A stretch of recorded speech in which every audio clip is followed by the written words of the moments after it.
Pulso económico del viernes, que como es tradicional empezamos echando la vista atrás a ver cómo le ha ido al IBEX 35, a la bolsa española, que cierra con, bueno, leves pero aumentos, 0,33% de avance, el índice general 13.350,2. Algunos valores han destacado por su marcha en el día de hoy. Endesa, que sube 2,35, Iberdrola 1,95 y Sabadell 1,39. En el lado rojo, luego hablaremos de la que más se deja en la sesión, de Puig, se deja 7,00 en la sesión. Solaria también pierde en la sesión, 2,20. IAG en la sesión se deja 2,19. Y a continuación les voy a adelantar lo que van a ser los temas, yo creo que esenciales de nuestra tertulia económica, la que mantenemos aquí cada tarde con los mejores expertos para que ustedes no se pierdan detalle. Bueno, hablaremos en nuestra tertulia, como no, de las reacciones posteriores a las decisiones de la FED. La conclusión general, bueno, pues que en la FED van tan a ciegas como vamos los demás, lo cual tampoco es una gran conclusión, lo admito. Hablaremos de las juntas de BBVA y de Sabadell. Entusiasmo en la junta del BBVA. Dice Carlos Torres, el presidente del BBVA, que es una apuesta por España y que confían una pronta decisión favorable del gobierno. Luego veremos detalles. En el caso del Sabadell, Oliu, ¿qué le dice a sus empresarios? Pues que su dividendo difícilmente podrá equipararse al que pueda dar en el futuro el BBVA. Dicho esto, les presento ya sin más a nuestros invitados hoy. Don Juan Avellán, profesor del IEB, muy buenas tardes. Buenas tardes. Por decir algo, porque sí, España entera está en el diluvio universal. Y don Víctor Álvar González, que ya nos sigue por Zoom. Don Víctor es fundador y socio de Next Step Finance. Muy buenas tardes, Víctor. ¿Qué tal? Muy buenas tardes. ¿Todo bien? Todo estupendamente, muchas gracias. Me alegro. Bueno, óigame, la bolsa cierra una semana complicadísima con 2,6% de avances en una sesión en la que los 13.300 estaban amenazados, al final se han salvado de forma solvente y en una sesión, una más, en la que la incertidumbre a propósito de la economía internacional sigue siendo pues el elemento de disturbio más considerable. Don Juan. Sí, hemos tenido una jornada con volatilidad. La cuádruple hora bruja dice que tiene que haber volatilidad en esos momentos. Ahí la hemos tenido porque hemos empezado con una caída pronunciada, luego nos hemos recuperado, marcada por la Junta del BBV, después de haber tenido ayer la del Sabadell. Pero yo sigo viendo una clara tendencia alcista. Pronosticamos aquí los 13.000 y hoy pronosticamos los 14.000 en breve. ¿En serio? Sí, hombre, sí. Don Víctor, ¿cómo ves la bolsa hoy, el IBEX 35?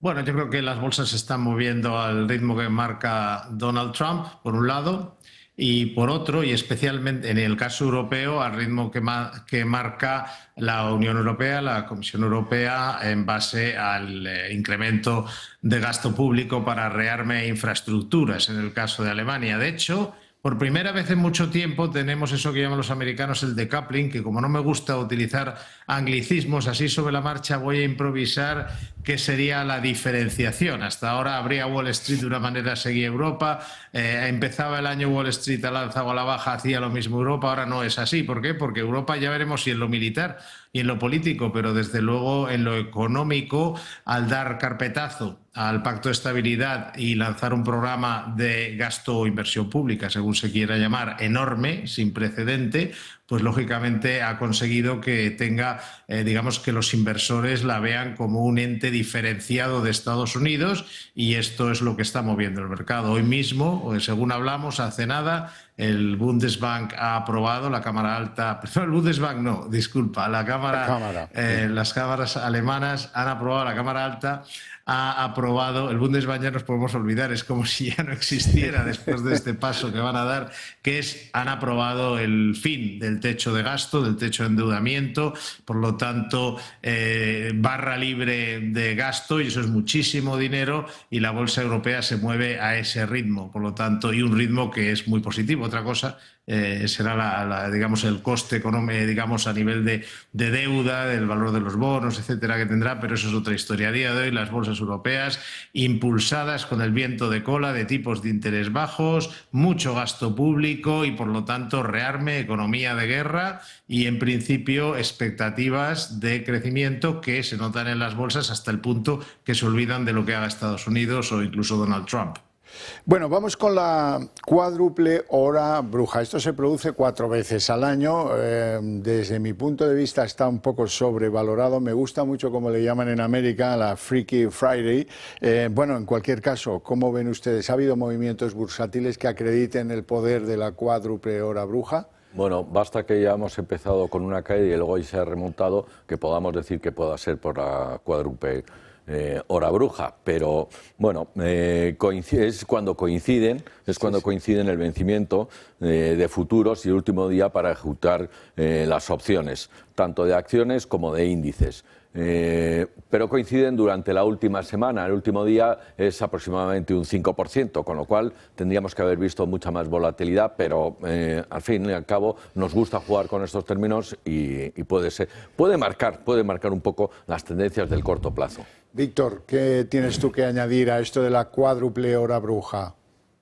Bueno, yo soy agnóstico a ese respecto, no sé si existe, pero tampoco puedo negar que exista. A veces ha existido, es un poco como la física cuántica, pero que depende del momento. Pero yo creo que ahora mismo ni nos hace falta, porque estamos en un entorno de muy alta volatilidad, motivado por la decisión de Estados Unidos de revisar su política comercial. Y por lo tanto, y además a la Trump, es decir, la forma que tiene Trump de negociar. Pues no nos olvidemos que la gente anda muy despistada, mucha gente anda como los conejos cuando les da la luz con Trump, y Trump básicamente está haciendo lo que ha hecho siempre, que es una forma de negociar basada en generar caos. El caos genera volatilidad, genera caos y volatilidad para que cuando llegue un momento en el que haga una oferta que a él le interese, pues la gente la acepte diciendo, bueno, pues este señor se va y ya nos deja tranquilos, ¿no? Policía malo ahora, policía malo bueno luego, pero todo eso crea volatilidad, con lo cual, sin negar la existencia de la hora bruja en los mercados, creo que ni hace falta, porque lo que tenemos es una volatilidad servida. Hoy mismo Trump, hace nada también, a la vez que decía que iba a ser flexible en el tema de las tarifas recíprocas, perdón, tarifas no, aranceles recíprocos, que en inglés tarifas, y uno ya se le está leyéndolo todo el día en inglés.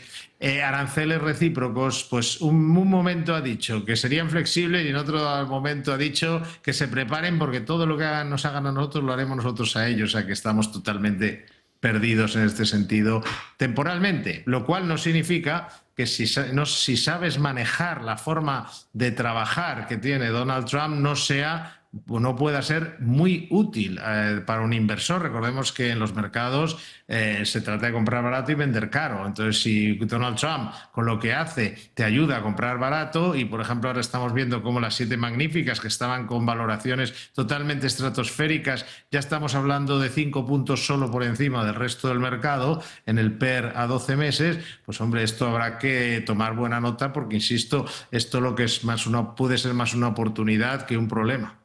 Víctor, vamos a ver, la sensación de esta inflación se extiende en Estados Unidos. La conclusión de la reunión de la FED no puede ser más atómica. Dicen que van tan a ciegas como todos los demás. ¿Tú qué opinas? Bueno, ellos no lo dicen, lo dice la gente. Yo creo que van bastante. No, yo sí creo que van a ciegas, porque honestamente, cuando hay que criticar a la FED y opinamos que están equivocando, se lo decimos, pero es que ahora mismo es muy difícil. Ellos no saben cuál va a ser, no sabemos ni cuáles van a ser finalmente las tarifas. Ahora tenemos una serie de, aranceles, perdonad, de los aranceles. Entonces, no sabemos cuáles son, ni siquiera en qué van a quedar. Estamos en plena negociación. Pueden ser hoy una cosa, dentro de un mes otra, porque se han puesto de acuerdo en algo. Por lo tanto, ellos no saben tampoco cuál va a ser el efecto inflacionista, por ejemplo, de esos aranceles, pero tampoco saben si va a ser compensado por la desregulación o por la caída del precio del petróleo. No lo saben ellos, no lo sabe nadie. Pero, dicho esto, yo creo que ellos no van tan perdidos, porque hace tiempo que decidieron que en este mundo tan difícil, y después de meter la pata en varias predicciones, lo que van a hacer es simplemente ver las cifras de inflación, de paro y en menor medida de crecimiento. Si la inflación baja y el paro aumenta, bajarán los tipos de interés. Si la inflación sube y el empleo sube, o sea, disminuye el paro, con lo cual más costes laborales, más inflación de costes, pues subirán los tipos o los dejarán como están. Por lo tanto, la Fed afortunadamente se ha vuelto muy predecible. Solo miran a sus pies y tienen dos pies, como todo el mundo. En este caso, la inflación y el empleo, que son sus mandatos. Por lo tanto, solo tenemos que ver, van a ir a lo que digan los datos. Y bajarán tipos si esos datos indican en ese sentido y viceversa. ¿Eso es ir un poco por detrás de la curva que se dice en los mercados? Pues sí, es ir por detrás de los acontecimientos. Pero dadas las circunstancias, casi mejor vivir en el presente, como están haciendo ahora mismo, y olvidarse de las expectativas, que entrar a lo mejor en un camino equivocado. Pongo un ejemplo y con esto acabo. Imaginaos que deciden subir los tipos de interés por temor a los aranceles, al efecto inflacionista de los aranceles, y resulta luego que los aranceles pues se quedan en menos de lo que se espera o son compensados de otra manera, como pasó, por ejemplo, en la anterior administración Trump. Tampoco subió tanto la inflación, de hecho estuvo alrededor del 2%. Así que ellos lo que están es actuando en base a los datos que les van llegando y, por lo tanto, nosotros tenemos que invertir teniendo en cuenta que esa es su forma de trabajar actualmente. Profesor Avellán. Está claro. Lo que has dicho, Víctor, hay una incertidumbre total en políticas comerciales, fiscales, regulatorias, de inmigración, absolutamente de todo. Es decir, están tan perdidos allá como aquí de lo que pueda ocurrir. Lo que sí que está claro es que ahora mismo, bueno, pues no parece que haya una tendencia ni a la baja de tipos de interés, está clarísimo, y se está diciendo que se van a mantener durante todo el año. Pero como bien hemos visto, habrá que esperar a ver lo que diga Trump, porque mañana puede cambiar, mañana puede dar un giro total y cambiar el mercado totalmente. Bueno, como se decía antes, la Cámara Alta de Alemania ha aprobado la reforma del gasto, 500.000 millones para infraestructuras y para gastos de defensa, que esto suma un paquete ya próximo al billón, ¿verdad? ¿Qué efectos va a tener esto sobre el bono, tanto en Estados Unidos como en Europa? Víctor, empiezas tú. Esta es una cuestión muy importante por el que la mayoría de los ahorradores españoles tienen fondos de renta fija que en su mayoría están invertidos en bonos europeos, y la mayoría de los bancos españoles también, y la mayoría de los bancos europeos. Entonces, ¿qué pensamos? Pues brevemente, uno, en el momento en el que desaparece el techo de gasto en Alemania y además la Unión Europea decide que va a gastar 800.000 millones en armamento, que no entramos a juzgar si esto debe ser así o no, pero la combinación de estas dos cuestiones de facto salta por los aires el pacto de estabilidad. Ya no hay pacto de estabilidad presupuestaria, el que se estableció cuando la crisis del euro. Por lo tanto, es un dato muy importante de cara al futuro, no necesariamente al próximo, sino más a medio y largo plazo. Estamos hablando de que en el momento que Alemania quita el techo de deuda, puede gastar 1 billón o puede gastar 2 o puede gastar 3 y endeudarse en consecuencia. Por lo tanto, uno, desaparece el ancla alemana de, digamos, los presupuestos europeos. Europa tenía una balista, sobre todo el sur de Europa tenía una balista que era muy potente porque tenía esa, digamos, calidad crediticia máxima que es Alemania. Va a seguir teniendo una muy alta calidad crediticia, pero ya no es lo mismo, y de hecho el mercado así lo ha expresado, es decir, que ya lo hemos visto a corto plazo. El día que se reunieron una tarde y dijeron que sin esperar a que se convoquen las cámaras, porque es de tal importancia el cambio, que tienen que hacerlo antes de que estén las nuevas cámaras, resultado de las últimas elecciones, se reúnen para eliminar ese techo de gasto. Y al día siguiente, esto fue por la tarde, al día siguiente tenemos una caída en el precio de los bonos europeos muy, muy importante, que no se ha recuperado todavía. Luego ya iremos viendo por dónde va el tema, pero desde luego para el inversor tiene que revisar su cartera de fondos o la parte de renta fija de su cartera de fondos, o los bonos que tiene, sobre todo los fondos de inversión, que evoluciona el precio en función de lo que hagan los bonos que tienen en cartera, porque entramos en otro escenario muy distinto. Esto debe de tenerse en cuenta, y por lo tanto no estamos hablando de la Alemania del Bundesbank, ahora sí que sí, de Angela Merkel y de Mario Draghi. Estamos hablando y Mario Draghi en la Unión Europea. Estamos hablando de otro entorno y uno debe tenerlo en cuenta en sus inversiones de renta fija o de fondos de renta fija. Insisto, no necesariamente grave en el corto plazo, aunque ya estamos viendo oscilaciones y cambios importantes. Todo lo que está pasando le viene muy bien a la bolsa europea, pero como todo se paga con deuda, lógicamente el mercado recalifica el valor de esa deuda. ¿Y cómo lo hace? Dice, tú te puedes endeudar lo que quieras, pero yo te cobro más, porque si yo tengo una hipoteca y pido 3 más, el banco me dice, sí, te lo doy porque tienes patrimonio o lo que sea, y hubo un buen trabajo. Pero, cuidado, yo te pido un tipo de interés mayor, porque claro, no te puedo poner el mismo tipo de interés si tienes una hipoteca que si tienes 3 y además no hipoteca. Créditos al consumo, porque no es exactamente con el colateral de un edificio o de un inmueble, ¿no?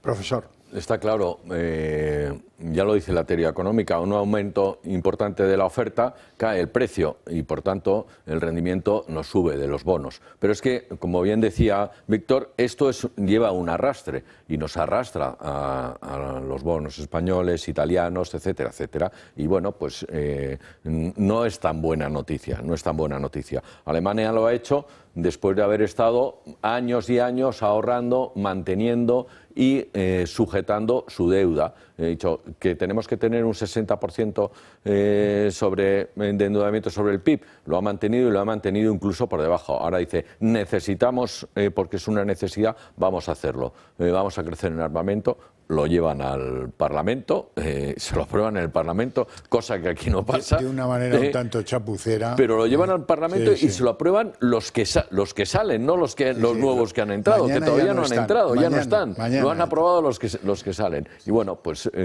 las consecuencias van a ser las que ha dicho Víctor claramente. Sí, sí. Bueno, vamos a algunos... Si me permites, no? hay una parte esperanzadora, aunque no es especialmente sólida, pero también es cierto que cuando la economía de guerra genera crecimiento. Si generas crecimiento también aumentan los impuestos, o sea, la recaudación por impuestos. Sí, si la gente tiene más dinero, las empresas ganan más, hay más impuestos. Entonces queda la esperanza de que en el futuro con eso se compense. Pero dicho esto, la economía, o sea, los impulsos keynesianos a base de gasto público, que esto es lo que es, son como subidones de azúcar, es decir, son temporales, se utilizan para sacar como un 4x4 que se queda estancado y pones la reductora para salir del agujero, pero no es el tipo de economía que crea una riqueza en el medio y largo plazo consistente, que esa es una economía basada en la innovación, en la competitividad, en la innovación, el apoyo a las empresas, etcétera. Juan. Y también, en definitiva, un mayor coste de endeudamiento, y ese mayor coste de endeudamiento aquí se va a traducir a mayores impuestos. Pues sí. Vamos con algunos nombres propios. La banca, que está muy revuelta en España. Hoy ha habido junta del BBVA. Bueno, dice Carlos Torres, el presidente del BBVA, que es una gran apuesta por España y que está confiado en que tendrá una solución favorable por parte del Gobierno para que esa OPA sobre el Banco Sabadell se pueda realizar. Escuchamos a Carlos Torres. La unión de BBVA y Banco Sabadell cobra aún más sentido en este contexto. Esta unión es una apuesta por España y sus empresas, por crecer y contribuir al crecimiento del país y sus territorios. Tras la unión, los accionistas de BBVA y Banco Sabadell serán dueños de un banco mejor preparado para el futuro. Confiamos plenamente en el éxito de la operación porque es beneficiosa para todos. Avellán. A ver, los parámetros que da están claros. Un banco más grande, es escalable en sinergias, redundarán en más dividendos, las sinergias de la fusión no solamente en tecnología, sino simplemente en la deuda que pueda tener el Sabadell pasará a un mejor rating, etcétera, etcétera. Pero claro, aquí estamos en un toma y daca que al final esto se está politizando de una forma... Todo es política. Es todo política, donde se traduce a política en estos momentos. Víctor, ¿cómo ves tú esta OPA? Bueno, estoy totalmente de acuerdo que las OPAs entre grandes entidades o en que intervienen grandes entidades y sobre todo en el sector bancario sobre todo en Europa, tiene mucho de política. Nos quejamos aquí que si los aranceles americanos, que si la intervención, pero vamos, vete tú a comprar un banco europeo, un norteamericano a comprar un banco europeo, pero lo mismo, dentro de la propia Europa, las sopas entre grandes entidades financieras en Europa salen si tienen por lo menos el visto bueno del poder, si no es bastante complicado. Bueno, me van a permitir ahora un consejito. Presentamos el fondo Metafinanzas. Creado en 2017, se sitúa el primero en el ranking de expansión. En los últimos años ha conseguido un aumento sustancial de su rentabilidad y en lo que llevamos del 2025 ya alcanza el 17,1%. La filosofía de inversión incluye sectores como bancos, aseguradoras y gestión de patrimonio, entre otros. Para más información, metagestión.com, una de las gestoras independientes más antiguas de España. Y ahora escuchamos al Sabadell, porque dice su presidente, Josep Oliu, que, oiga, es que los dividendos difícilmente se podrán equiparar con los del BBVA. Juan. Efectivamente, y aquí lo que ocurre es que va a decir siempre lo contrario de lo que diga BBVA. Claro. Está clarísimo. Vuelvo a insistir, esto es una guerra entre PNV, Junts y Esquerra, es decir, los dos presionando al gobierno. Sabadell lo ha dejado claro. Oiga, gobierno, por favor, aclárese de una vez, porque esta incertidumbre, por lo menos aclárese. No puede ser que esté todo supeditado a lo que diga el gobierno. Es más, hasta la CNMV ha dicho que va a esperar a ver cuál es el veredicto del gobierno, cosa que es inaudito. La CNMV tiene que velar por la transparencia, por el inversor minoritario, etcétera, etcétera, y eso de esperar a lo que diga el gobierno, veremos qué es lo que ocurre. Porque lo que decía también Torres de si no viene uno, a lo mejor viene otro detrás, vimos lo que ocurrió precisamente con el BBV y Banco Nacional di Lavoro en Italia. En Italia, sí. Bueno, entramos en el sector del lujo, sobre todo en América y también en China. Hoy Puig, que es la compañía de lujo, digamos, del IBEX 35, ha caído pues un 7. Ha caído un 7 en plena incertidumbre. Víctor, ¿tú crees que los datos del consumo de productos de lujo en Estados Unidos se va a resentir por mucho tiempo? Es más difícil de decir, pero en China sí hay un problema y las empresas del lujo se mueven mucho en función de lo que ocurra en China. Eso ya lo hemos visto con Louis Vuitton, etcétera. Por lo tanto, y en China ahora mismo están en deflación, les está costando mucho salir del agujero, es problemático, ese mercado es problemático, es verdad que al final hablamos de lujo y que cuando hay dinero, pero también afecta. Es decir, por poner un ejemplo muy sencillo y muy simplista, pero si alguno de los promotores inmobiliarios de esos edificios que estáis mostrando ahí, que ahora sobran y nadie los quiere por esta crisis inmobiliaria que hay todavía en China, pues tiene menos dinero, eso afecta a la compra de productos de lujo. Y estamos hablando en general, simplicidades aparte de que lo que sí está demostrado es que a efectos de las cotizaciones del sector lujo, lo que ocurra en China es muy importante. También por lo que viajan los chinos con dinero al exterior y las compras que pueden hacer cuando vienen a Europa. Esto es una realidad que vemos constantemente, ¿no? Juan, está claro, depende enormemente en China. Sin embargo, incremento de ventas, una buena posición.